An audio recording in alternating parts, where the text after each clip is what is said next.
आपको कैसा जीवन साथी मिलेगा, आज के वीडियो में हम आपको बताने जा रहे हैं। हर कोई जिज्ञासा रखता है कि उसको कैसा वुड भी मिलेगा, उसको कैसी पत्नी मिलेगी, कैसा पति मिलेगा। अगर आप लेडी हैं तो पति की कल्पना करें, और अगर आप जेंट्स हैं तो इस तरह की पत्नी आपको मिलेगी, ऐसा आप मानें। आपके सातवां घर जो होता है स्पाउस का होता है, कलत्र भाव उसको ज्योतिष शास्त्र में कहा गया है।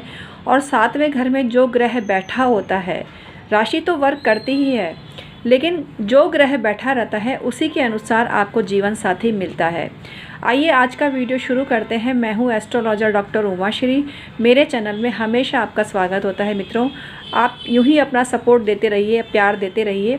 आप चैनल को सब्सक्राइब भी कर सकते हैं। अगर आपकी रुचि ज्योतिष, तंत्र, मंत्र, वास्तु में है तो ये चैनल आपके बहुत काम का है मित्रों, तो इसको आप सब्सक्राइब अवश्य कर लीजिए। आइए आज का वीडियो शुरू करते हैं, जो आपको पसंद आएगा। जिसके सप्तम भाव में सूर्य होता है उसको शिक्षित पत्नी मिलती है या पति मिलता है। बहुत ज़्यादा गुणवान पति या पत्नी उसको मिलता है। लेकिन सातवें घर में जिसके सूर्य होता है उसको सूर्य शांति अवश्य ही करा लेनी चाहिए, क्योंकि सातवें घर में कोई भी ग्रह अच्छा नहीं होता। विशेष रूप से पाप ग्रह उस भाव को कम करते हैं, मतलब लेस कर देते हैं उसके शुभ प्रभावों को। आपस में बनती नहीं है, झगड़े होते हैं, तलाक तक की नौबत आ सकती है अगर आपने सूर्य शांति नहीं कराई। तो सूर्य शांति अवश्य कराइए, तब आपको कोई दिक्कत नहीं है। वैसे आपको गुणवान जीवन साथी मिलता है, शिक्षित जीवन साथी मिलता है, और वो योग्य भी होता है। जिसके सातवें घर में चंद्रमा होता है उसको योग्य और कुशल जीवन साथी प्राप्त होता है। उसका जीवन साथी बहुत सुंदर भी होता है और उसको प्यार भी बहुत करता है। सप्तम भाव में मैंने आपको बताया कोई भी ग्रह होना अच्छा नहीं है। चंद्रमा जिसकी कुंडली में सप्तम भाव में होता है, अगर विकट परिस्थिति में है तो उसको चंद्र शांति करा लेनी चाहिए। और शांति का विधान कोई भी पंडित जी आपके जो नियरेस्ट होते हैं आसानी से कर सकते हैं। जैसे सप्तम भाव में क्षीण चंद्रमा है तो विवाह में जो मनमुटाव बहुत होता है, कन्फ्यूज़न बना रहता है, लेकिन सुंदर जीवन साथी मिलता है। लोलुप भी होता है, स्त्री हो तो पुरुषों के प्रति लोलुप रहती है, और पुरुष है तो स्त्री के प्रति लोलुप रहता है, ऐसी उसकी भावना होती है। तो संभल के ही ऐसे जीवन साथी को आपको स्थान देना चाहिए या चयन करना चाहिए। सप्तम भाव में जिनके मंगल होता है उनको बहादुर जीवन साथी मिलता है, योग्य और कुशल जीवन साथी मिलता है। लेकिन मंगल की शांति अनिवार्य होती है, क्योंकि सातवें भाव में मंगल होने से जातक प्रबल मंगलिक होता है और उसको मंगल की शांति करा लेनी चाहिए। मंगल की शांति के अनेक तरीके हैं। प्रमुख रूप से मंगला गौरी का व्रत है, और लड़कों के लिए हनुमान जी का व्रत है। ये व्रत करने मात्र से ही आपको मंगल की शांति हो जाएगी, और इनका विवाह भी लेट होता है। जिसके सप्तम भाव में बुध होता है उसको योग्य जीवन साथी मिलता है, कुशल जीवन साथी मिलता है, सुंदर और सौभाग्यशाली जीवन साथी मिलता है। लेकिन हमने फिर बताया कि बुध अनिष्टकारी स्थिति भी निर्मित कर देता है। अगर कारक नहीं है तो बुध की शांति भी आपको करा लेनी चाहिए, और पंडित जी से सलाह अवश्य ले लेनी चाहिए। जिसके सप्तम भाव में बृहस्पति होता है वो योग्य होता है, ज्ञानी होता है, गुणवान होता है, बुद्धिमान होता है, शास्त्रों का ज्ञाता होता है, और उसके पास शिक्षा बहुत मात्रा में होती है, वो बहुत एजुकेटेड होता है। तो आपको जिसके सप्तम भाव में बृहस्पति होता है, ऐसा कहा गया है, शास्त्रों में ऐसा कहा गया है, या कुछ हमने पंडित जी को भी कहते हुए सुना है कि जिसके सप्तम भाव में बृहस्पति हो और वो स्त्री हो तो तुरंत विवाह कर लेना चाहिए। ऐसी स्त्री से आपको फ़ायदा ही फ़ायदा होगा।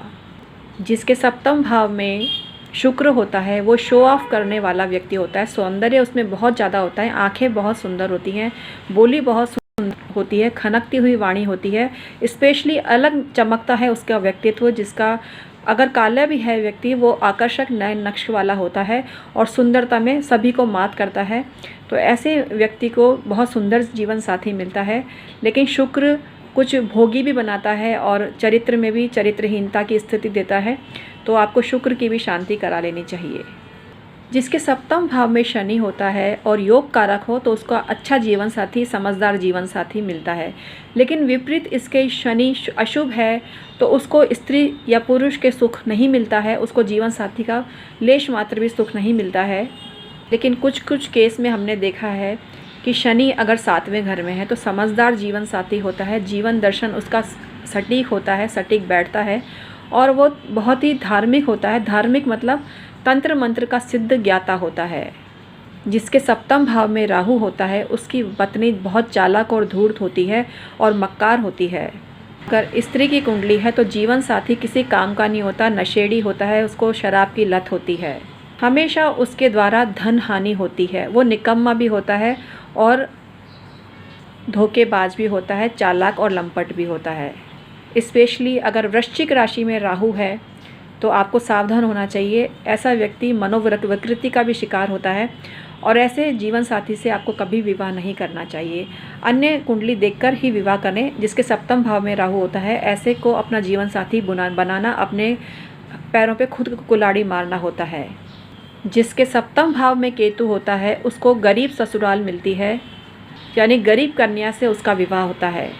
जीवन साथी से कोई सुख उस जातक को नहीं मिलता है, बल्कि उसके चिंता की स्थिति उसके जीवन में आती है, ऐसा व्यवहार वो करता है। तो हमने सभी ग्रहों के परिणाम आपको बताए, आपके लिए अच्छे हैं या बुरे हैं ये तो आप ही जानें। हमारा काम है शास्त्र सम्मत आपको जानकारी देना, और ये जानकारी हमने रावण संहिता के आधार पर दी है। रावण प्रकांड पंडित थे और वो जो ग्रंथ लिखते थे बहुत सटीक होते थे, उनका जो फलादेश था बहुत सटीक होता था। तो हमने आपको बताया रावण ने क्या कहा है जीवन साथी के बारे में। तो ये वीडियो आप अवश्य देखिए, अन्य लोगों के साथ भी शेयर करिए, आपको फ़ायदा होगा। हम हैं एस्ट्रोलॉजर डॉक्टर उमाश्री, इसी तरह की वीडियो लाते रहेंगे। आप हमारे चैनल को सब्सक्राइब करिए। हमारा दूसरा चैनल अयोध्या एस्ट्रो के नाम से है, उसको भी आप सब्सक्राइब कर सकते हैं। और अगर आपकी रुचि ज्योतिष, तंत्र, मंत्र, वास्तु में है तो ये चैनल भी हमारा एस्ट्रोलॉजी पर है और दूसरा चैनल भी हमारा एस्ट्रोलॉजी पर है। उसमें हम रेकी विद्या की जानकारी भी देते हैं। तो दूसरे चैनल को भी आप सब्सक्राइब करिए। एस्ट्रोलॉजी का चैनल है अयोध्या एस्ट्रो और इस चैनल का नाम है डॉक्टर उमाश्री, इसी को भी आप सब्सक्राइब करिए। Thank you so much.